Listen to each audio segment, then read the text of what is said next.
Capítulo 5. O que você não sabe sobre o meu pai?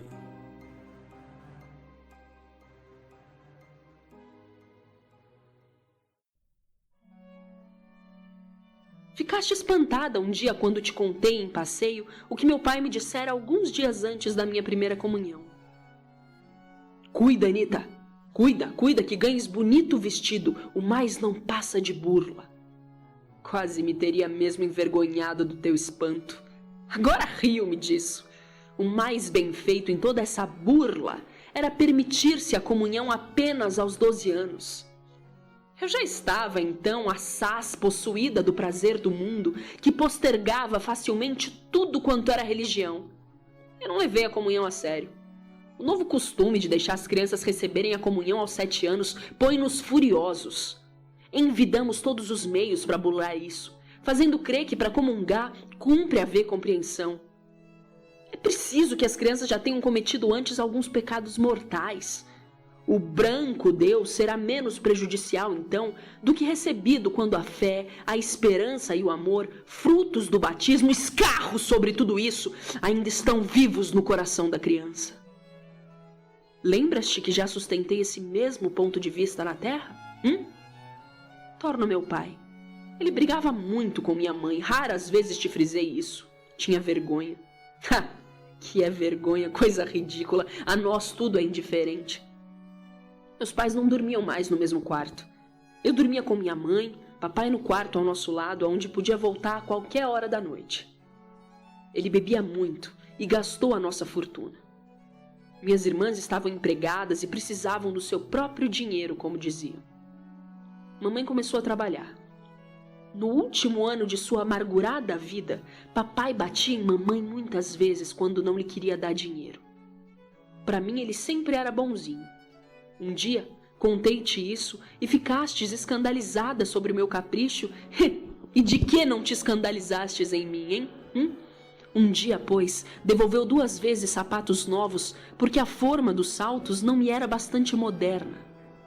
Na noite em que uma apoplexia vitimou meu pai mortalmente, aconteceu algo que nunca te confiei, por temer desagradável interpretação da tua parte.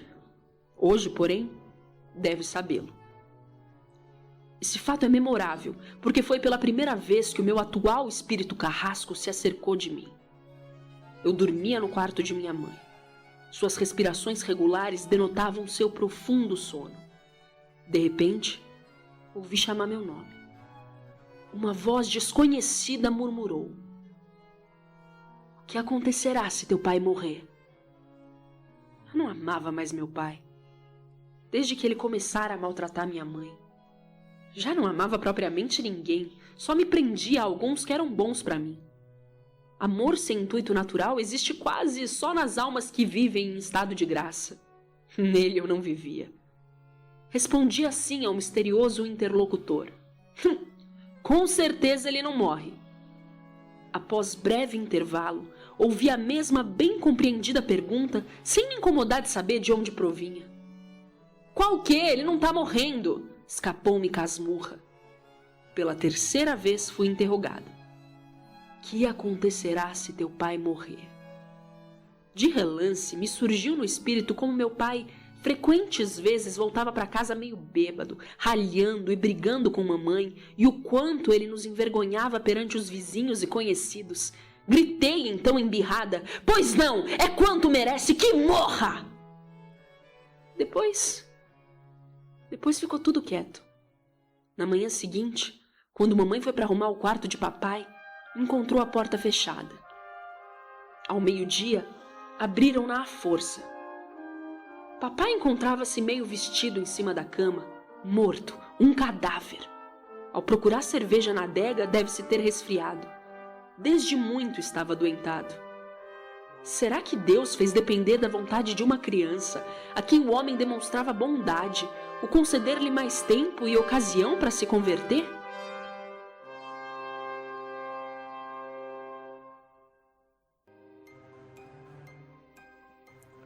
Capítulo 6.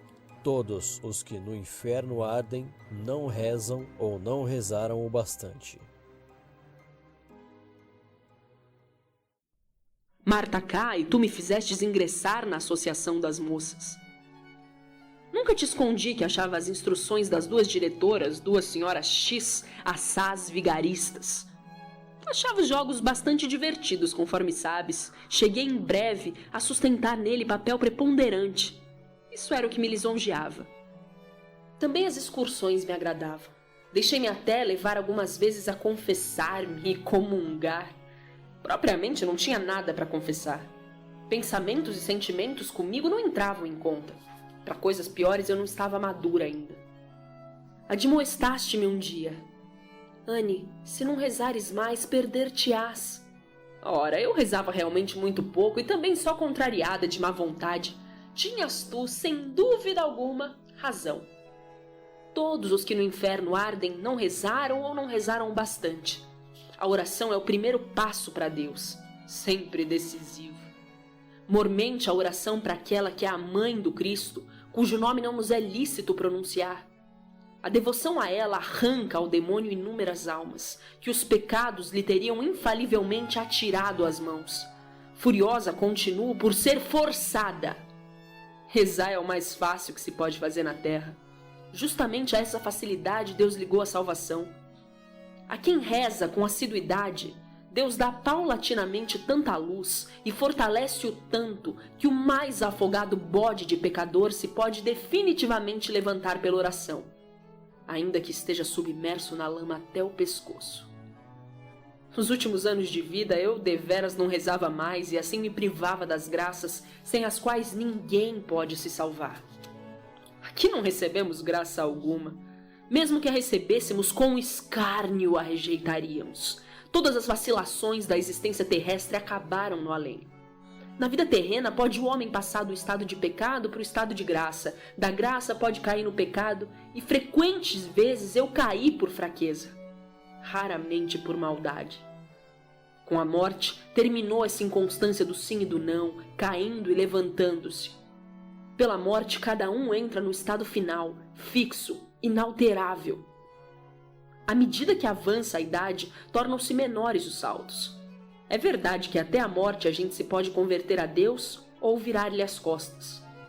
No morrer se decide o homem, entretanto, com as últimas tremuras da vontade, maquinalmente, tal como se acostumara na vida. Bom ou mau hábito tornou-se uma segunda natureza. Esta o arrasta no derradeiro momento, assim também arrastou a mim. Anos inteiros eu viver afastada de Deus. Consequentemente, decidi-me no último chamamento da graça contra Deus.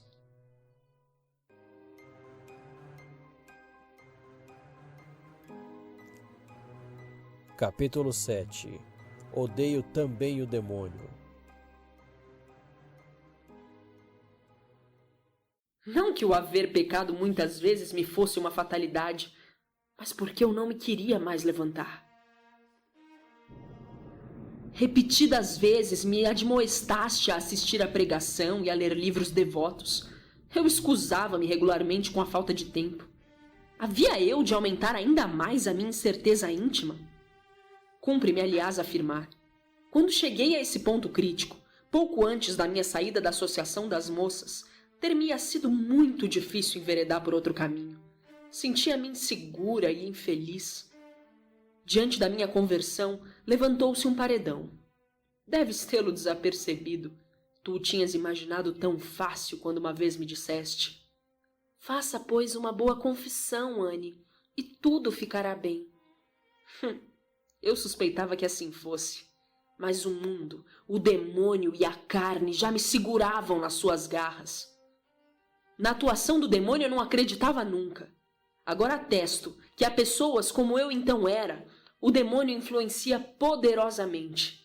E só muitas orações alheias e as minhas próprias, juntamente com sacrifícios e sofrimentos, teriam conseguido arrancar-me dele. Isso devera só paulatinamente. Poucos possessos, o demônio não pode tirar o livre-arbítrio àqueles que se entregam à sua influência. Contudo, como castigo a Deus, ele permite que o mal nele se aninhe. Odeio também o demônio. Todavia gosto dele porque ele procura perder-vos, ele e seus auxiliares, os anjos caídos com ele desde os princípios do tempo. Há miríades, vagueiam pela terra inúmeros como enxames de moscas sem que sejam suspeitados. A nós, homens réprobos, não nos incumbe de vos tentar. Isso cabe aos espíritos caídos. Aumentam, sim, ainda mais os seus tormentos toda vez que arrastam uma alma humana ao inferno. Mas de que não é capaz o ódio?